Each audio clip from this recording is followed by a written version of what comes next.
بسم الله الرحمن الرحيم. su-aashayna horta alla waxa weeye maxaanu qaban karaa dadka Falastiin ee shakhsi ahaan waxay noqotay jawaabtu wax badan ma qaban kartaa. Kow, lacagtaada ayaad ka joojinaysaa shirkadaha xiriirka la Yuhuudda, Nike oo kale, Adidas oo kale, L'Oreal oo kale, shaambada haddii ilaahay ku rooyay McDonald's-ka, Burger King-ka, Husberger-ka waa socoto waxyaalahaas oo dhan waxba kama cunaysid asxaabtaada ku cuntada wada shaysa.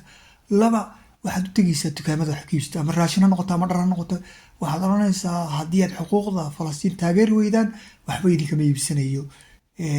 Saddex, waxaad samaynaysaa dadka asxaabtaada ayaad wargelinaysaa shirkadda ama labada ama saddexda taqaano ama afarta taqaano ayaad kala sii wadaagaysaa halkaa waxba ka iibsanin. Tusaale ahaan McDonald's waxba ka iibsanin, Starbucks waxba ka iibsanin, Burger King waxba ka iibsanin, Polo ha iibsanin, Nike ha iibsanin, Adidas ha iibsanin.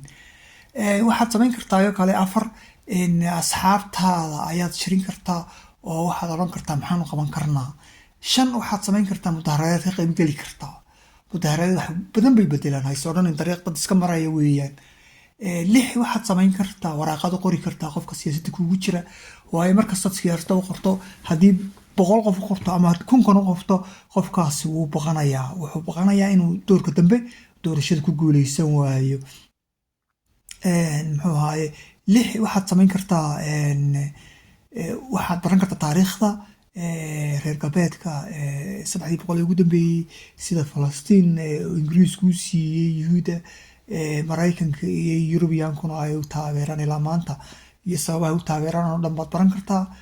Macallin baad qabsan kartaa haddii aad waqti kale u weydo. waxa aad markasta isku dayaysaa inaad aaladahaaga isticmaasho toddobaad ah inaad dadka kale sii wargeliso, waayo arrintana waa arrin xasaasiyada, waa arrin cadaalada, waa arrin ciyaal iyo dumar lagu gumaadayo 2 milyan iyo 300 qof oo 300 kun oo qof ayaa ku nool Gaza. waa magaalo yar. marka haddii aad ka jeesato tira maxaa la samayn karaa waan ducaynayaa, waxaad ogaataa qayb baad ka qaadanaysaa gumaadkooda. waxaad kaloo ogaataa in arrinta halkaa ina dhigtaa ay tahay dadkii naga horreeyay, waayeelkii, waalidiintii, wadaadadii, siyaasiyiintii, macallimiintii ay halkaa ina dhigeen.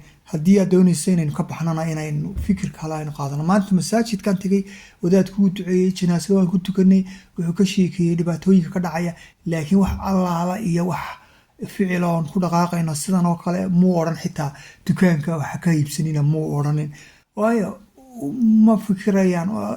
halkaasaa lagu dhaafayaa. inaad qof kasta isku halaynin, inaad adigu qabato waxaad qaban karto shakhsi ahaan waa ta ugu muhiimsan aynu baahnay maanta. waxaad isticmaalaysaa aaladahaaga, dadka waad u sheegaysaa.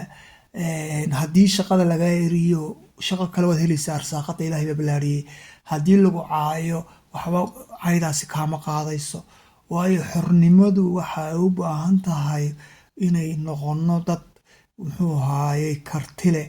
ogow Gaza waxa ku dhaca dhiigoodii ciyaalkoodii baa dhammaanaya, ayaa la gumaadaya, haddana waa kuwa weli soo taagan, waayo waxay ogyihiin in xornimadu ay u baahan tahay dhaga adeeg iyo samir.